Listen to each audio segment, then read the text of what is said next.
श्रीनगर गढ़वाल उत्तराखंड की शांत फिजाओं में एक बार फिर से पहाड़ी बनाम बाहरी की गूंज सुनाई देने लगी है। सख्त भू कानून और मूल निवास की मांग को लेकर युवा आंदोलित हैं। पहाड़ को बचाने के प्रयासों में युवा सड़कों पर उतरकर आवाज बुलंद कर रहे हैं। इसी कड़ी में आज श्रीनगर गढ़वाल में स्वाभिमान महारैली आयोजित की गई।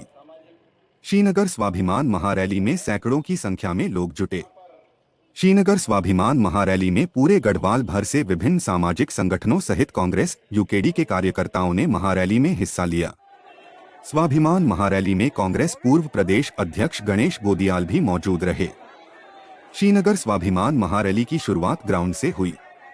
स्वाभिमान महारैली श्रीनगर के विभिन्न बाजारों, राजमार्गों से होते हुए गोला बाजार पहुंची। गोला बाजार पहुंचकर स्वाभिमान महारैली में पहुंचे प्रदर्शनकारियों ने राज्य सरकार के विरोध में जमकर नारेबाजी की। प्रदर्शनकारियों ने प्रदेश को सशक्त भू कानून और मूल निवास को लागू करने की मांग की। इस दौरान लोगों ने अंकिता भंडारी मामले में जल्द कार्रवाई, रिजॉर्ट तोड़ने वाले एसडीएम और स्थानीय विधायक पर की कानूनी कार्रवाई करने की भी मांग की है। तमाम लोग यहाँ पर आए हैं, ये तमाम लोग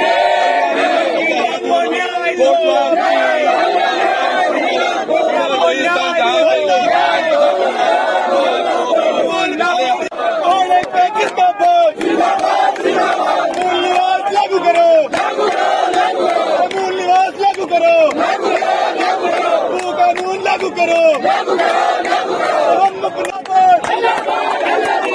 पहाड़ी हल्ला बोल,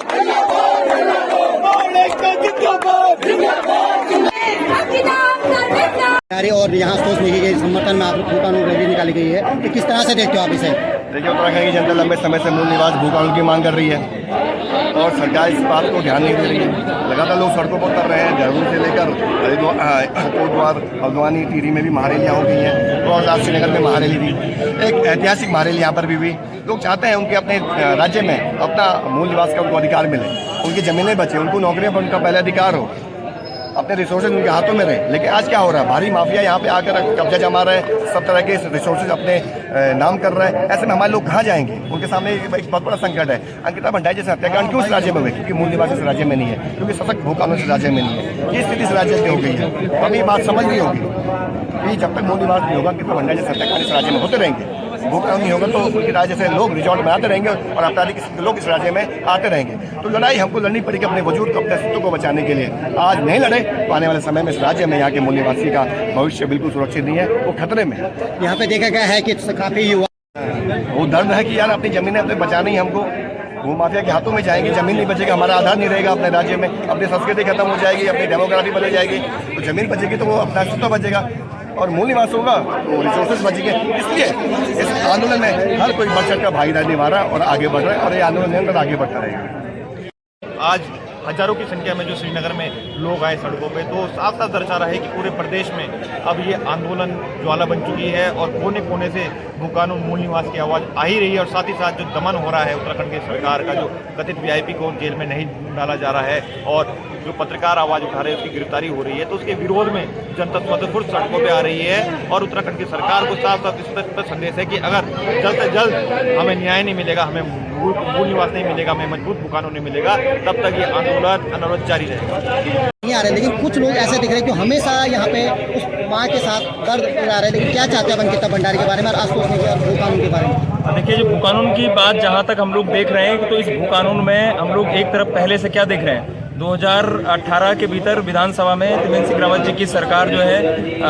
एक विधेयक लेकर के आई और उन्होंने जो जमीन की खुली लूट का जो कानून है वो 2018 में विधानसभा में उन्होंने पारित किया। 2022 में पुष्कर धामी जी ने उस कानून में जो क्लॉज था कि आप खेती वाली जमीन को गैर कृषि कार्य के लिए प्रयोग नहीं कर सकते हैं, उस क्लॉज को हटाने का काम किया।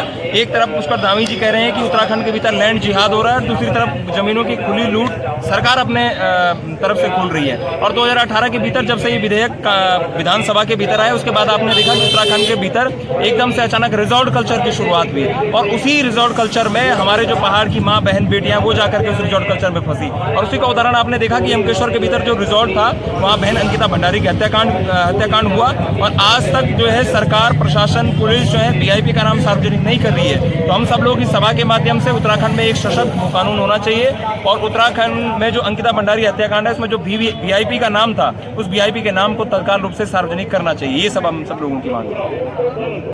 आज की रैली मूल रूप से ये मूल निवास और भू कानून के लिए यहाँ पर बुलाई गई थी। ये स्वस्फूर्त रैली है जो अपने आप लोग बिना किसी प्रलोभन के यहाँ तक, इतनी बड़ी संख्या में लोगों का अपने आप यहाँ तक पहुँचना इस बात का प्रमाण है कि लोग संजीदा हैं इस मसले पर और लोग चाहते हैं कि सरकार उनके मन के नियमों में बदलाव करे। जहाँ तक अंकिता भंडारी का मामला है, हम सब लोग चिंतित हैं कि उस बालिका के साथ जो कुछ भी हुआ उसके बावजूद सरकार आरोपियों को अब लगातार बचाने पर लगी है। उसके माता पिता धरने पर बैठे हैं, उसके माता पिता को सहयोग करने वाले लोगों को उनसे अलग किया जा रहा है, ज़बरदस्ती जेलों में ठूसा जा रहा है। और बड़ी हद की बात तो तब है कि जब उस व्यक्ति को जो आशुतोष नेगी हैं उनको पुलिस के साथ घुटनों के बल बैठकर एक तस्वीर खींची गई और उसको बाहर पब्लिश किया गया।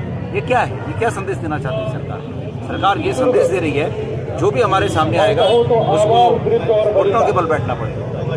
ये हमें मंजूर नहीं है। इसलिए अगर आशुतोष नेगी ने कोई अपराध किया है तो उस अपराध में कानून, मुझे लगता है कि हर उत्तराखंड का जो व्यक्ति है, उत्तराखंडी है, उसका अधिकार है। और भू कानून और मूल निवास ऐसी जो जिसके लिए जो भाई लोग हमारी लड़ाई लड़ रहे हैं, मुझे लगता है कि इसके लिए हर उत्तराखंड के भाई को इकट्ठा होकर इस चीज की लड़ाई लड़नी चाहिए। और मैं लोगों से ये भी बोलना चाह रही कि जैसे आज हम लोग भू कानून के लिए सब इकट्ठे हुए, वैसे हमें अंकिता भंडारी की न्याय के लिए भी इकट्ठा होकर इस लड़ाई को सड़कों पे उतर कर लड़ने की जरूरत है। आशुतोष भाई की जो रिहाई के लिए लड़ने की जरूरत है, क्योंकि जब तक हम लोग एक साथ इकट्ठा होकर लड़ाई नहीं लड़ेंगे तो जो भाजपा की सरकार है, जो गूंगी बैली सरकार है, हम लोगों को कमजोर समझेगी।